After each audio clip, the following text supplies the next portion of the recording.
So Ambassador, you won't be here for Hari Raya, I won't, unfortunately. but you made sure all your friends got dates. So this is every Ramadan at the embassy, the ambassador and other members of the embassy team, we send our friends and those who've helped us during the year dates from California to help them celebrate Ramadan. All the way flown from California. All the way from California. And we also serve our California dates when we have our iftar here at the house. Oh, I did, and this year I did a very special iftar because we did an iftar on a U.S. Navy ship in KK. This Hari Raya, U.S. Ambassador to Malaysia Kamala Shirin Lakhdhir will be back in her hometown in Westport, Connecticut to attend her father's 94th birthday event and her nephew's wedding. Before her return, she spoke to me about matters related to One Malaysia Development Berhad or 1MDB and the recovery of funds from the US related to the scandal. Greetings to you, Madam Ambassador. Thank you. Lovely to see you again. Thank you for receiving us again. Happy.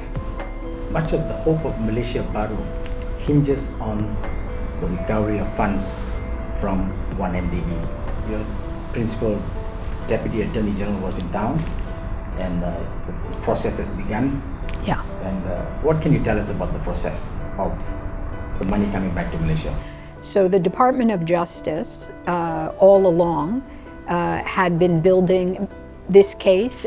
So in 2016, when the Department of Justice publicly provided the asset forfeiture document that was publicly revealed, and then in the summer of 2017, they did more. It was the unfolding of the assets. And from that moment, those named assets, which are all over the world, as you know, in many, many different countries, were then seized and held.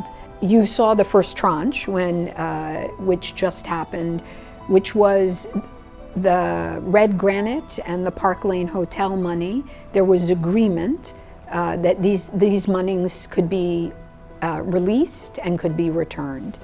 Many of the other assets are still in litigation.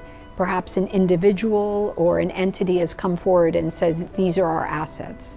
And so there has to be a judicial proceeding to determine whether these are 1MDB related assets and should be returned to Malaysia. It depends on the different types of assets and where we are in the proceedings. I think what's important is that the Department of Justice has a commitment to, as quickly as possible, fulfill the intention to return the value of the assets. So the first tranche is 820 million ringgit. Yes. We think there's more money. Oh, well, come back to Malaysia. so if you see the asset forfeiture documents, they lay down in detail what other assets there are. In some cases, those assets are clearly, the Department of Justice has already been able to freeze them or asked other countries and courts to freeze them. One of the challenges is that there is an ongoing criminal investigation, and so in some cases there's a stay because the Department of Justice has said we need to complete the ongoing criminal investigation before we can bring our evidence into court that this particular asset is 1MDB related. So this will take time, because there's litigation, it's hard for me to say when exactly the next tranche of money will come. But as you can see, when monies or funds are freed up, we will then work to return them quickly to Malaysia. So what is your take on how the investigation has been carried out here in Malaysia?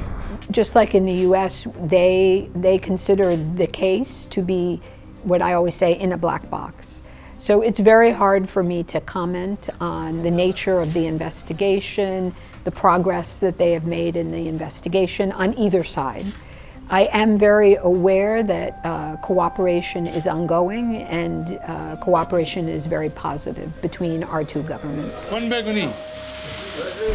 The Department of Justice in 2016 very famously referred to MO1 in its investigations And do you think the DOJ will seek to extradite MO1 someday? So I think MO1's press secretary named him publicly. So One of the ministers.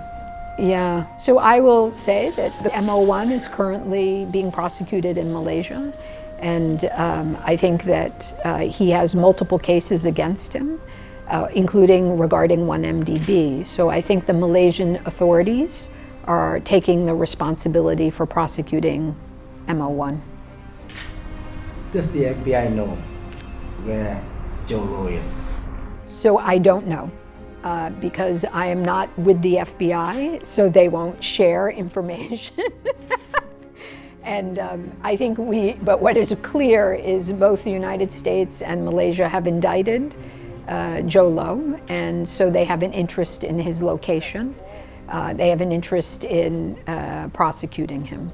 Can we expect to get some help from the US in ensuring that Joe Low is brought back here? Exactly how this matter develops is very hard to predict, since I can't even tell you where he is, because I don't know, and I don't know whether the two countries are. So predicting how this may happen in the future I don't want to do that. Mr. Low, through his attorneys in the US, has continued to plead his innocence and saying the Mahathir administration has arrogantly ignored court rulings in Indonesia and the established legal proceedings in the US. For example, the seizure of equanimity. How do you respond? So I have confidence in my prosecutors at the Department of Justice, and I have confidence that they have brought forward a legitimate and strong case. That is why Joe Low was indicted in the US, and that if Mr. Low wants to travel to the US and wishes to present his case in the courts in the US, I would think we would certainly welcome that. It is fine to speak through the press, but until you come and present your case in court, well, we're waiting. When I interviewed the ambassador in February 2018, she made a prediction, which was spot on, that the 14th general election would be called by May 15th. 15 months since that meeting, I asked her to make another prediction. In closing, Yeah. I'd like to ask you to make another prediction. You made one last year, spot on there. Dr. Mahathir says he will step down to make way for Anwar Ibrahim. Can you make a prediction on this? No. You won't. No. No. No? No, because I don't, unlike, it was an easy prediction, when was the election going to be? This is too hard.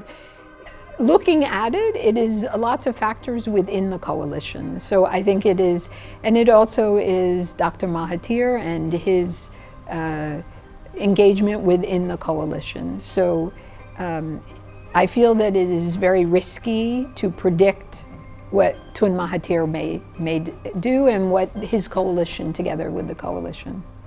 So, but you're a Malaysian, so I can ask you. So do you want to predict? I think the Prime Minister we have asked him many times Yes. the same question, and he seems to have the same answer all the time. That's why I wanted to hear from you. Far be it for me to correct the Prime Minister of Malaysia. Thank you very much for your time. Thank you. Thank you. Enjoyed talking to you. The pace has been fast and furious in Malaysia for Ambassador Kamala and her team, who say that working in the environment of Malaysia Baharu presents exciting new challenges for US-Malaysia relations.